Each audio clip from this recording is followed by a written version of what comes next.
In this video, we're going to see if this is the best bang for buck Fanatec wheel on the market.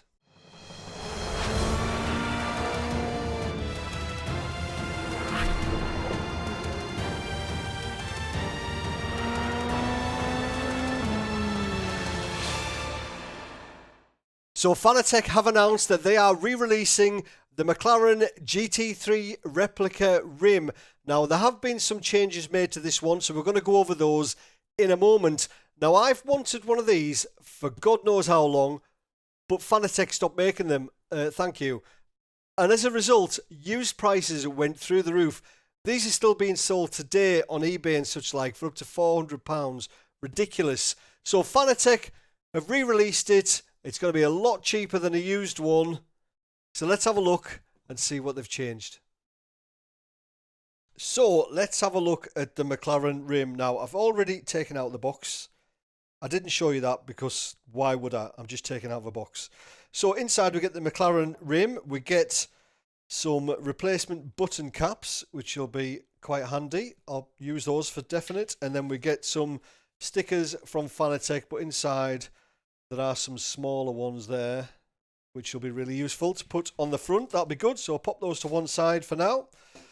So the McLaren GT3 rim. Now this is a replica of the McLaren GT3 rim that's used in the race car. It uses the same CAD files to build this as it does the real race car. The only difference is in the real race car on here, there's another one of these encoders, the rotary switches, which normally sits there, but the Fanatec has got the LED display on there, or the OLED display on there. So I never got my hands on an original McLaren rim from Fanatec, and I do remember when they first came out there was some issues with shifting and it missing shifts and all that kind of stuff, but the V2 has got some revised electronics inside, so that should get rid of any problems that there were previously. And also this is compatible with Xbox One and Xbox Series X. That's probably why it's been revised to be compatible with the newer consoles. Now, other changes to this in the V2 are the magnetic shifters.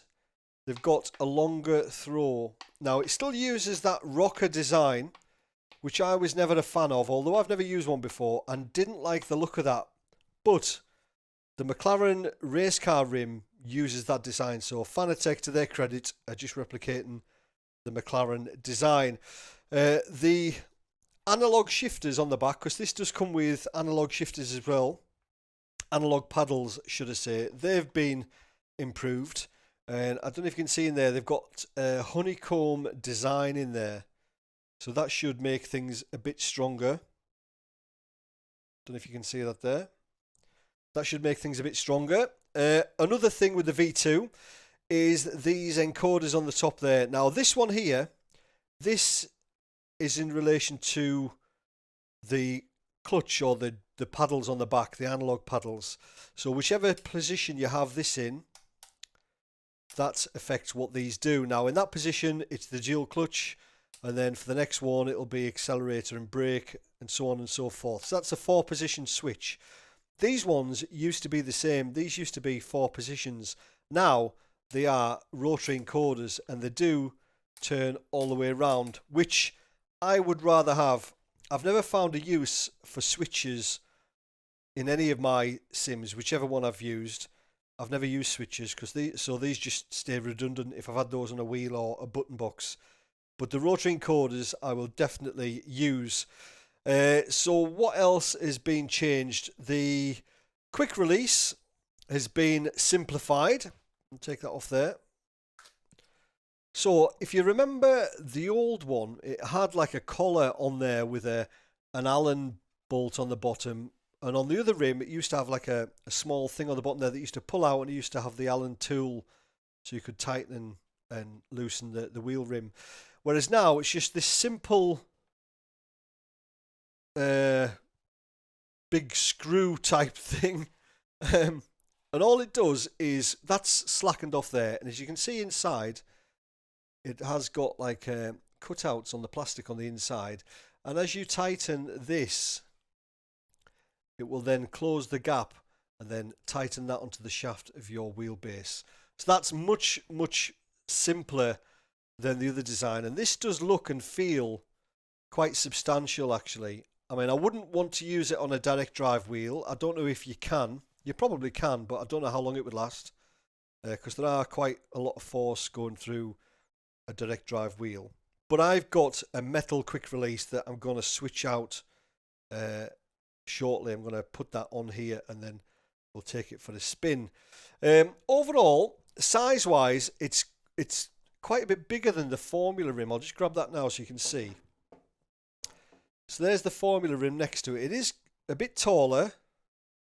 It's a bit wider. There's not a lot going on the front of the wheel rim in comparison to the Formula rim.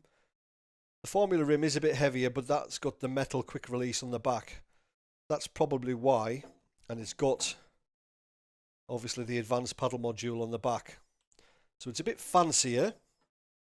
But size-wise, the McLaren rim is quite a bit bigger. This one's got the Alcantara on there. This one's got like a rubber thing going on there. You can see that. Now this makes it a bit better for those that don't wear gloves. Grip will be improved. And I quite like it, to be honest. I like being able to just jump on. If you're just practicing, you don't want to put your gloves on, you're only in for 5 minutes, then it's nice to just jump on and not have to worry about messing up your wheel rim. So what we're going to do now, we're going to swap out this quick release and then we'll take it for a spin. So to take off the quick release, should just be a case of removing these 6 bolts around the outside, and then this should just come straight off. So let's get on with it. So there we go, that's the 6 bolts out of there now, and this should just come off, and it does. So there we go, that's the quick release that's on there. It is quite thick, especially down this bottom section here, it's really thick. There we go, nothing to it. Now we'll just put on the metal one. So this is what we're going to be putting on now. So it's the quick release adapter by Fanatec. In the box we have got the quick release itself. There. So dead straightforward, simple. We have a tool, an Allen key. We have 1 bolt for replacing that one that's in there, and then we have some replacement Allen bolts and washers there. So this bit should be dead easy. So first thing we need to do is figure out the orientation for this. Now in there we have the key there on the top. Do you can see that there? Now that goes to the top of the wheelbase, so that needs to go at the top of the rim, which is going to be that way, like so. And then it just sits on there. Job's a good one. Now we should be able to use these same screws. Are they the same length? Yes, they are. So it should just be a case now of popping these back in and tightening everything up.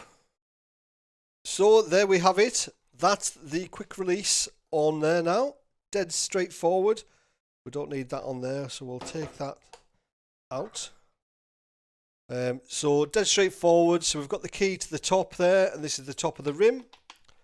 That should be ready now just to put on the wheel deck and take it for a spin. Right, here we are then, ready to go for a drive. Fanatec quick release, dead easy. There we go, we're on, and we'll just tighten up this collar at the back. There we go. Job's a good one. There's the wheel rim on. Right, let's go for a spin. Right, so I have changed a couple of the buttons on the front, not for anything specific, but just to get rid of the Xbox buttons. Now, as you can see in the McLaren, there's the rim in the McLaren. As you can see, ours is a replica apart from this encoder at the top. And in the bottom right, we've got the Xbox button, but there's nothing there. So we haven't set everything up as it is in real life. We've just mapped buttons just to get us rocking and rolling. But let's get out there and take it for a spin.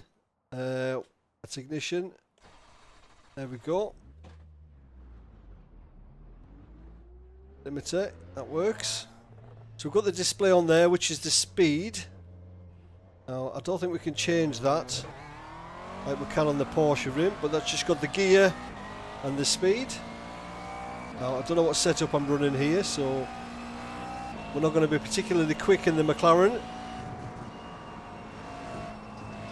But it's nice to drive with a Formula rim, which is a bit bigger. I do like the size. The size feels really good. I like it.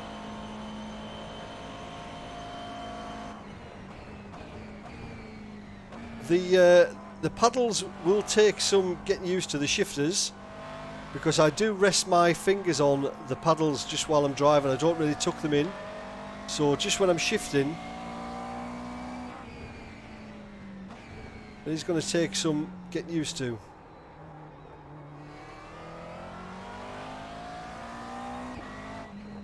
It feels good. Feels good. I could probably turn the force feedback up a little bit here. I've got this set to my funky switch just for my black boxes, so we'll just increase the force feedback a little bit.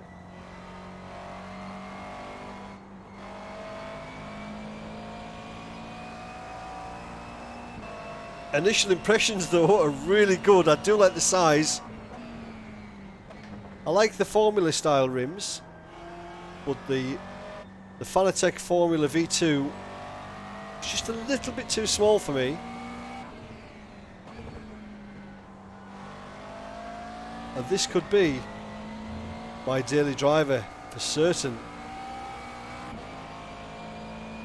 It feels good though. It looks really nice. It looks the part. I must admit, it looks really nice.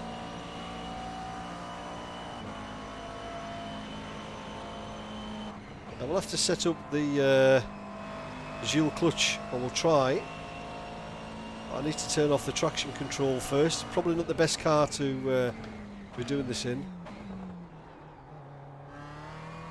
I will have to go into the menu and find a button for disabling the traction control. Let's try and map these paddles.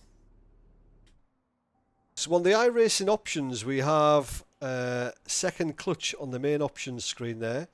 If we click that, and then we can then map the paddles. Then we can then assign button to the traction control toggle. So which button can we have there? So we'll have the Xbox button for traction control toggle. Right. So let's get out there on track. Then we'll try and configure it if I can remember how to do it. I don't know if it'd be different in the McLaren, so I don't mind going out onto pit road there. Right, so if we pull both paddles in, that gives us a number. Right, so that's obviously what I had the Porsche configured as. I'll put it in gear there. Right, okay, so that might work actually. We'll turn off the TC.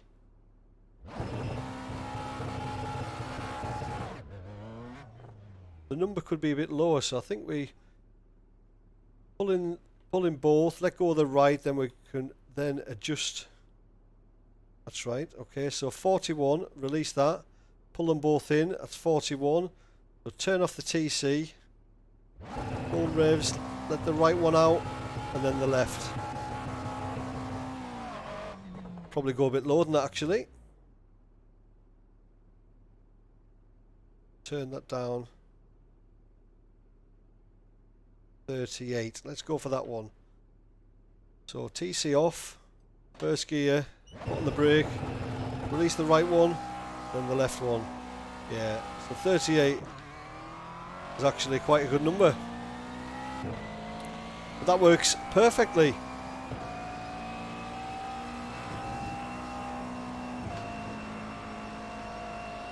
And I haven't spanned the McLaren yet. Can you believe it? But I'm really, really impressed with that. I like it. This almost certainly is going to be my daily driver. So the Fanatec McLaren GT3 rim is available 17th of December 2020. Price for the rim is an astonishing €200. The Formula V2 retails from Fanatec, I think it's around €370. And then if you want the analog clutches, that's another however much for the advanced paddle module. So €200 for the rim with a dual clutch. Absolutely no brainer.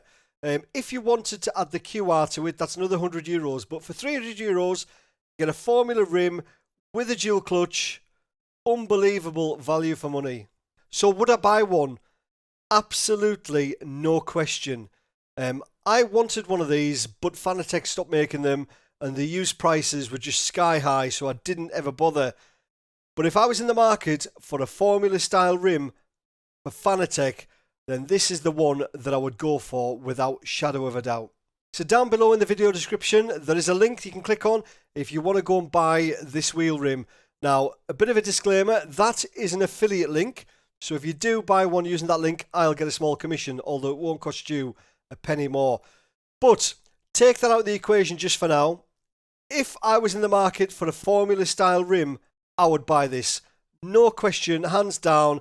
This is the best value for money wheel Fanatec offer, in my opinion. So there we go. Thank you very much indeed for watching. I'm off now to do some laps. See you later. Cheers.